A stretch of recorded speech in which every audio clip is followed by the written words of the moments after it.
Hello students. So in the last lecture we have discussed about Wheatstone network, that is unbalanced Wheatstone network. Unbalance Wheatstone network रहेगा तो उसका equivalent resistance कैसे calculate करना है वो आपने देखा है. उसके पहले बैलेंस्ड Wheatstone ब्रिज का कंडीशन देखा था R1/R2 is equal to R3/R4, right. So और एक टाइप है, आपको टोटल रेजिस्टेंस कैलकुलेट करना है. क्वेश्चन में दिया रहेगा find equivalent resistance between A and B circuit दिया रहेगा. तो आप चेक करोगे इसके प्रीवियस मेथड्स, मतलब वो लैडर टाइप के क्वेश्चंस है क्या, वो Wheatstone ब्रिज है क्या, या सीरीज पैरेलल है क्या, वैसे क्वेश्चंस. अगर उससे नहीं हो रहा है, ओके, वो सारे टाइप से नहीं आ रहा, तो सीरीज भी नहीं है, पैरेलल भी नहीं है, Wheatstone ब्रिज में भी नहीं आ रहा है, बैलेंस में भी नहीं आ रहा है, अनबैलेंस में भी नहीं आ रहा है, ठीक है. तो ऐसे टाइप के क्वेश्चंस को सॉल्व करने के लिए और एक तरीका है, वो है सिमेट्रिक सर्किट्स. तो वो सर्किट हो सकता है वो सिमेट्रिक सर्किट्स हो, ओके. सो इससे और बहुत इजी हो जाएगा. जस्ट आपको आइडेंटिफाई करना है कि सर्किट सिमेट्रिक है कि नहीं करके. सो सिमेट्रिक टाइप में कितने टाइप्स है, there are two types. One is either वो जो सर्किट आपको दिया हुआ है वो मिरर सिमेट्री हो सकता है या फिर वो फोल्डिंग सिमेट्री हो सकता है, okay. Now what is the meaning of mirror symmetry and folding symmetry, okay. Let me explain you. So mirror symmetry means, मान लो यहाँ पे मेरे सामने एक मिरर है यहाँ पे, ओके. सो जब मैं मिरर में देखूँगा सेम इमेज मुझे मिरर में मिलेगा, राइट. तो इट मीन्स कि अगर ऐसा एक सर्किट है, उसको अगर मैं आधा में कट करूँगा मैं, तो लेफ़्ट साइड में जो सर्किट है वो, राइट साइड में जो सर्किट है वो दोनों सर्किट्स कैसा दिखना चाहिए, आइडेंटिकल दिखना चाहिए, ओके. मतलब देखो, अगर ऐसा कुछ डायग्राम दिया हुआ है, मैं एग्जैक्ट डायग्राम ड्रॉ नहीं कर रहा हूँ, ऐसा एक डायग्राम है जिसमें रेजिस्टेंस है बहुत सारा है. एग्जैक्टली जब सेंटर पे अपन कट करेंगे तो लेफ़्ट साइड वाला पार्ट और राइट साइड वाला पार्ट दोनों कैसा होना चाहिए, सेम होना चाहिए. उसको अपन कौन सा सिमेट्री बोलेंगे, मिरर सिमेट्री बोलेंगे. उसको कैसे सॉल्व करना है वो मैं बाद में एक्सप्लेन करता हूँ, ठीक है. मिरर सिमेट्री कैसे आइडेंटिफाई करना समझ में आ गया ना, okay. Next, then after folding symmetry. What is folding symmetry, okay. तो सी हियर लाइक दिस, अगर ऐसा एक सर्किट है अपना, इस पर भी बहुत सारा रहेगा, okay. So what is folding symmetry, उसको अगर मैं फोल्ड करूँगा, ओके, लाइक दिस, ऐसा एक सर्किट है, इसको एग्जैक्टली मैं आधे में फोल्ड करूँगा, मतलब अभी ऐसे कट करूँगा बीच में, और उसको अगर आप फोल्ड करके ऐसे चिपकाओगे तो एग्जैक्टली सिमिलर सर्किट आपको मिलेगा. तो दिस इज अ सर्किट, आधे में डिवाइड किया तो नीचे वाले को ऊपर वाले से चिपका दिया मैंने, okay. That is not folding circuit. तो उसमें भी सिमेट्रिक रहेगा, लेकिन about this line.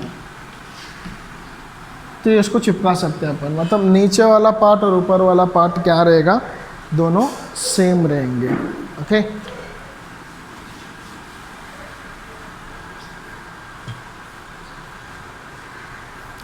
So in this case अपन कौन सा सिमेट्रिक अप्लाई कर सकते हैं, बोलो, मिरर या फोल्डिंग. देखो, अगर मैं यहाँ पे ऐसे कट कर दूंगा, लेफ्ट साइड का पार्ट और राइट साइड का पार्ट देखो दोनों आइडेंटिकल दिख रहे हैं आपको, ओके. दोनों आपको कैसे दिखेंगे, आइडेंटिकल दिखेगा आपको. So forget about this R1 R2 R3. ये मान लो ऐसा कुछ रेजिस्टेंस है लाइक दिस R. तो आपको ये आइडेंटिकल दिख रहा है. लेफ्ट साइड में जो शेप है, सेम शेप आपको कैसे दिख रहा है, राइट साइड में. तो ये कौन सा सिमेट्री हो गया, अबाउट दिस एक्सिस, ये हो जाएगा mirror symmetry, okay. Folding symmetry इस केस में अप्लीकेबल है कि नहीं चेक करो. अगर इसको मैं ऐसे कट करूँगा लाइक दिस, सो इसको अगर ऊपर में ये जो आधा पार्ट है नीचे का, उसको मैं ऐसे कर दूंगा तो ये इसके साथ मर्ज हो जाएगा, ये इसके साथ मर्ज होगा. मतलब यहाँ पे फोल्डिंग सिमेट्री भी क्या हो रहा है, अप्लीकेबल हो रहा है. समझ में आया. सो ऐसा कंपलसरी नहीं है कि हर एक सम में दोनों आना चाहिए. कभी कभी कोई क्वेश्चन आता है, सर्किट आता है, उसमें सिर्फ मिरर सिमेट्री अप्लीकेबल होता है, और कुछ ऐसे क्वेश्चन है जहाँ पे सिर्फ फोल्डिंग सिमेट्री अप्लीकेबल होता है, ओके. So it depends. तो एग्जैक्टली इसको कैसे सॉल्व करना है अपन देखते हैं अभी. सी दिस एग्जाम्पल, उसमें अपने को कैलकुलेट क्या करना है, फाइंड द इक्विवेलेंट रेजिस्टेंस।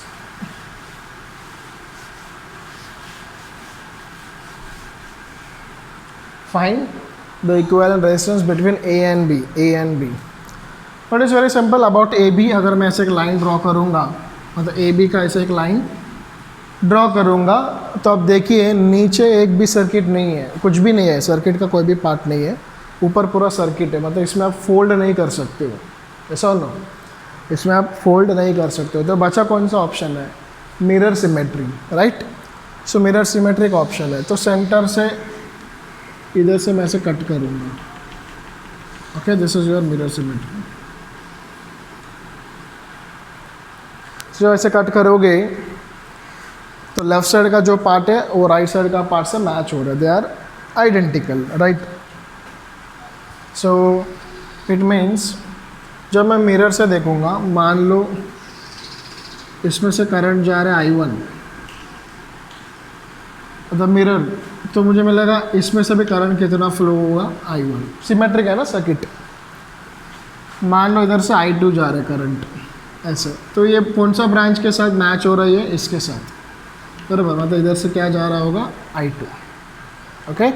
ऐसा आपका आइडिया मिलेगा आपको। मान लो इधर से I3 जा रहा है, तो ये ब्रांच से कितना जा रहा होगा, I3। मिरर ना आइडेंटिकल है।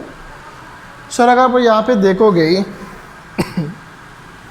I1 इधर एंट्री मार्क है, फिर I1 इसमें से निकल गया, I3 यहाँ से आके ऐसे निकल गया। इट मीन्स ये ब्रांच से कोई भी करंट इसमें एंट्री नहीं हो रहा और इसमें से कोई भी करंट ऊपर नहीं जा रहा। मतलब ये वाला ब्रांच को और ये वाला जो ब्रांच है, उन दोनों ब्रांचेस में कुछ लेना देना नहीं है, उसमें जो करंट कुछ एक्सचेंज नहीं हो रहा, करंट का डिस्ट्रीब्यूशन कुछ नहीं हो रहा, right.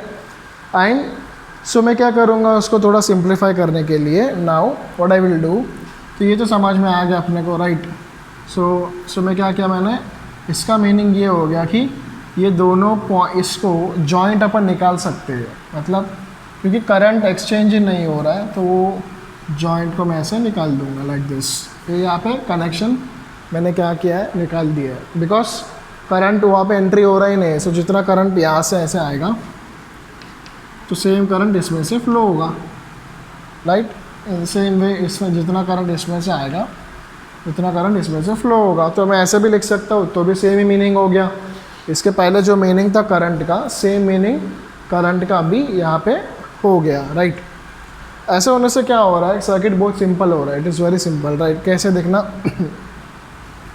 Now these two are in series combination, right. एक के बाद एक कनेक्टेड है, बीच में कोई भी कंपोनेंट नहीं है उसमें, ओके। तो ये कौन सा कॉम्बिनेशन हो गया, it would be series combination. ये कितना हो गया, 2R।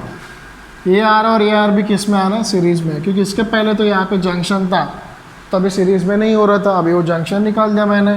Now this two are in series combination. तो अब ये सर्किट को अपन ऐसे ड्रॉ कर सकते, देखो ये हो गया R, ये वाला, फिर ये जो है R प्लस R कितना होगा, 2R, okay.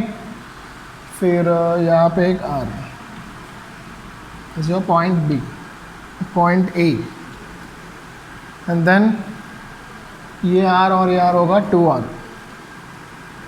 Like this, okay. और फिर ये R और ये R कितना हो जाएगा, 2R,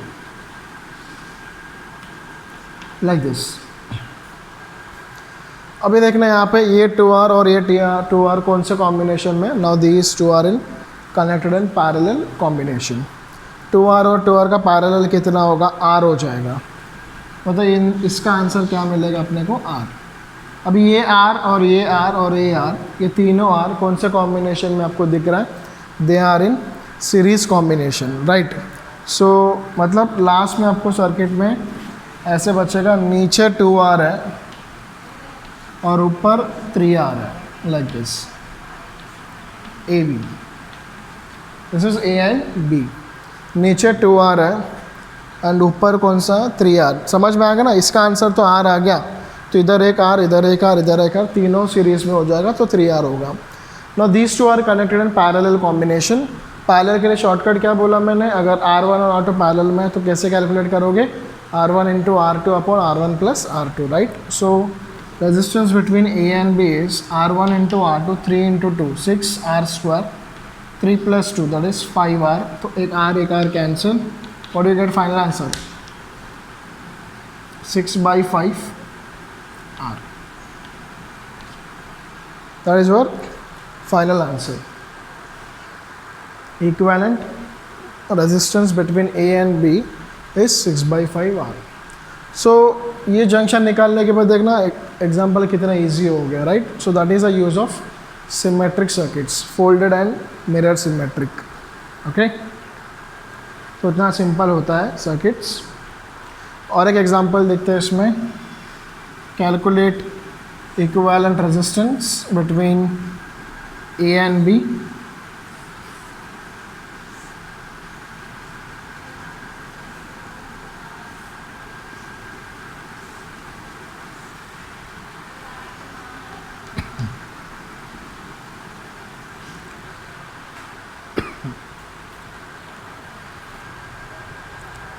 okay, so calculate equivalent resistance. मान लो सबका रेजिस्टेंस सेम है, let's say resistance is R. Okay, resistance of each element is R. So एक अपन ने मिरर का यूज किया. अभी अपन फोल्डिंग टाइप का सिमेट्री देखते हैं. अगर इसको मैं ऐसे इधर से फोल्ड कर दूंगा और ये नीचे वाले को इसे ऊपर चिपका दूंगा मैं.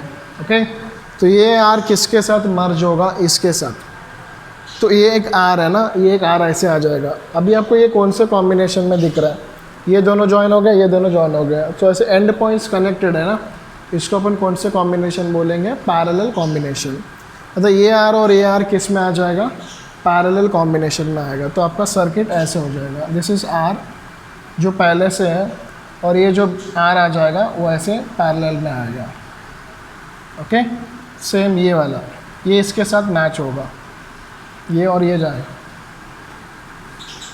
ये आर है पहले से, और ये ऊपर जाएंगे तो इसके साथ चिपक जाएगा लाइक दिस आर. फिर ये इसके साथ चिपक जाएगा, बराबर. सो लाइक दिस, ये आर और ये आर, ये तो एक ही है और ये तो एक ही है. इधर आर होगा और यहाँ पे भी क्या होगा? R. This is A and this is B. Okay.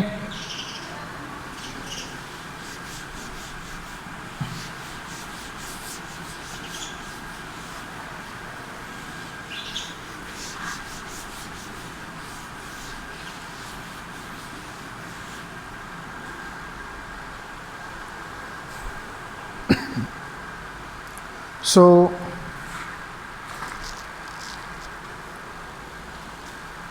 in this example, these two are in parallel combination, R in parallel with R. तो इसको अपन क्या लिखेंगे? R by 2.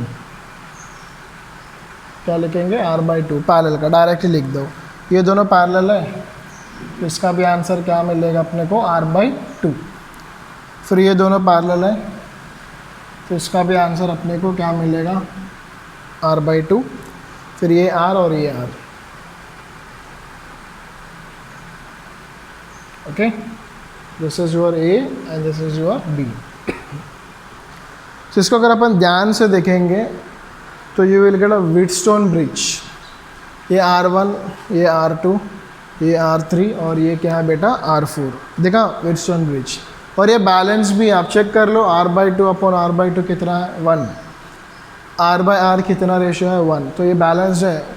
सबको याद है, अगर व्हीटस्टोन नेटवर्क बैलेंस होता है तो उसका बीच का जो टर्मिनल है उसको अपन क्या करते हैं? निकाल देते हैं, बिकॉज उसमें से कोई करंट फ्लो नहीं होता, राइट? तो बचेगा क्या फिर? ये वाला R by 2, फिर ये वाला R by 2, फिर ये R और ये R, बराबर. ये B और ये A. अब ये दोनों सीरीज़ में हो गया. R by 2 plus R by 2 कितना होगा बेटा? R. Okay, and R plus R कितना होगा? 2R. Now these two are in parallel combination. Parallel combination कैसे सॉल्व करना? Directly R1 into R2, that is R into 2R will be 2R square, R plus 2R, that is 3R, R cancel, so you will get 2/3R. That is your answer. That is an equivalent resistance between A and B, right? So अपन ने दोनों type के sums solve किया है, right? One is mirror symmetry, second is folded symmetry. So symmetric circuit से क्या होगा कि problem दिखने में तो बहुत ऐसा टिपिकल लगेगा, बट एक बार आप सिमेट्रिक सर्किट आइडेंटिफाई कर चुके करोगे तो वो सॉल्व करने में बहुत ईजी हो जाएगा, राइट? तो इसलिए बोल लो सारे टाइप्स याद रखना, जस्ट आपको चेक करना है कि अच्छा ये लैडर प्रॉब्लम है क्या. नहीं, लैडर कब होगा? जब वो इनफाइनाइट तक एक्सटेंड होगा तो लैडर हो जाएगा. ये सीरीज़ है क्या, पैरेलल कॉम्बिनेशन है क्या? नहीं है. पोटेंशियल मेथड यूज़ करो पहला वाला, अगर वो भी नहीं आ रहा है तो व्हीटस्टोन ब्रिज है क्या, वो चेक करो. नहीं है. अनबैलेंस व्हीटस्टोन ब्रिज है क्या, देखो नहीं है. तो सिमेट्रिक सर्किट से सॉल्व हो सकता है क्या, ऐसे चेक करना है आपको, राइट?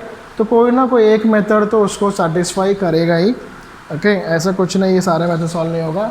इन सारे मेथड से कोई ना कोई एक मेथड तो उसको अप्लीकेबल होगा ही. जस्ट आपको चेक करना है कि कौन सा है. सो विद द प्रैक्टिस आपको समझ में आएगा क्वेश्चन देख के कि वो कौन सा टॉपिक है और उस पर कौन सा अपन यूज़ कर सकते हैं, राइट? सो ऐसे जो क्वेश्चंस होते हैं, फाइंड द इक्विवेलेंट रेजिस्टेंस या टोटल रेजिस्टेंस, ऐसे एग्जांपल्स आप बहुत सारा प्रैक्टिस करो तभी आपको एग्जैक्टली समझ में आएगा. ओके, सो आज का लेक्चर मैं यहाँ पे स्टॉप कर रहा हूँ. In the next lecture we will discuss about power and electrical energy. Thank you.